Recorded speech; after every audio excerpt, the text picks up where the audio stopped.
Okay, now, having previously worked as a journalist, you might have thought the switch from daily deadlines to full-time novelist would have been a piece of cake. Not so, says Linda Kavanagh. Now on her sixth book, however, she's adapted to the change of pace, and she joins us now to offer some advice on how you at home can tackle that book you've always wanted to write. Linda, you're very welcome to the morning show. Morning to you. And thank you very much for coming in. Thank you. Book number 6 is due out. Book number 6 is out. I'm working on book number 7 at the moment. 7? Yeah. Okay. It's hard going, but yeah. You know, you went from journalist to author. Indeed. And a process you found difficult? Well, initially I did, but it was something that I'd always wanted to do. So I decided to myself, well, since I'm used to writing articles, say, of 1,000 words, okay, I'm going to decide to myself, each chapter is 1,000 words.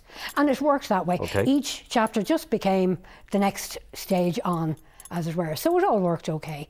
So I'm kind of used to it. I'm into the rhythm of it now. How long have you been writing for? How many years? Writing novels? Yes. Close to 10 years now. Okay, so you have a bit of experience, and you also have some great tips for, people watching this morning, our viewers, on how they can get, ideas for plots. And you have a little plot box in your house. Tell us about that. Well, I have a thing which I call an ideas box. It's an old wine box. Needless to say, the wine is all gone. But when I'm watching a programme, say an item on the news, and you think, that's a good idea. Maybe I could use that, in some other way. So I scribble it down on a bit of paper and fling it in the box.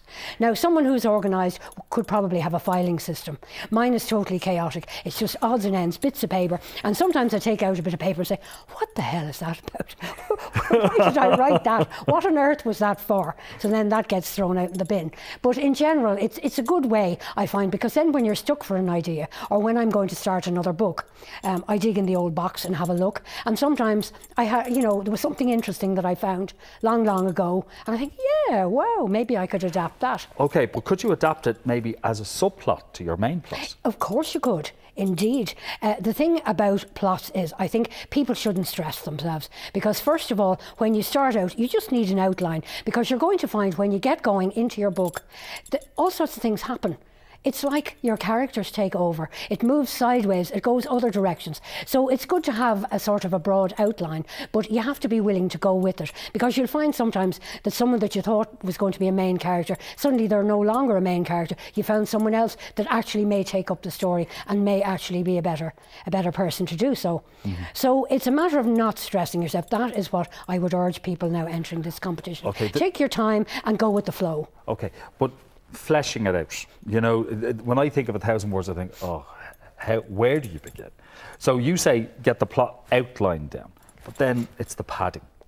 Well, you see, it's not so much padding, Martin. It's just that it's funny that the characters actually take over. They become real people to you. You started out with, who can I make up? What can I think? Yes, will this person have brown hair, black hair, whatever? And then suddenly they actually become real people. And you find that they actually have a mind of their own. It's really a most weird sensation. But they start doing things that you never intended them to do. And it just takes off. So once you get into it, as long as you haven't stressed yourself at the beginning, they will start to write the story for you.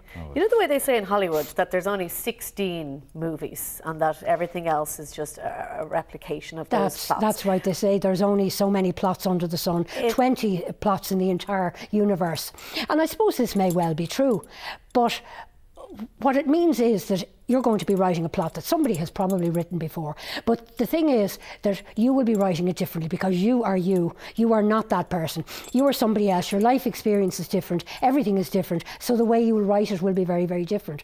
Because I'm sure people have written exactly the same story 100 years ago, perhaps. But you'll be giving a modern interpretation to it. So there's no need to worry as to whether anyone has done your plot before, because you'll be sufficiently original the way you do it.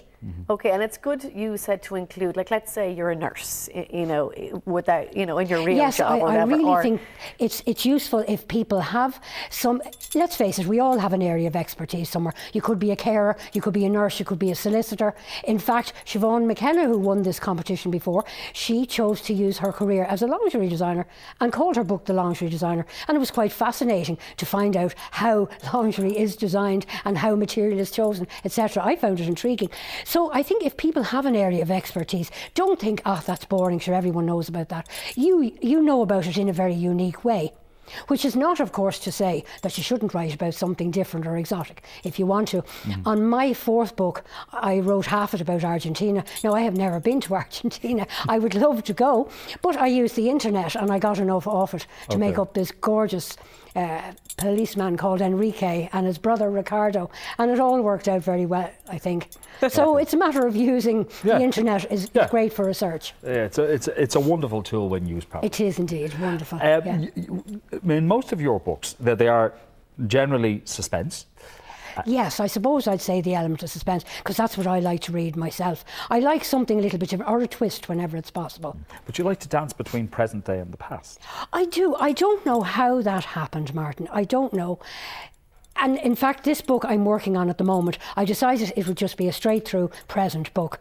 But then I got into it and suddenly I thought, oh my God, if I brought in the past here, I could explain why something's happening in the present. So off I went again on the same old tack.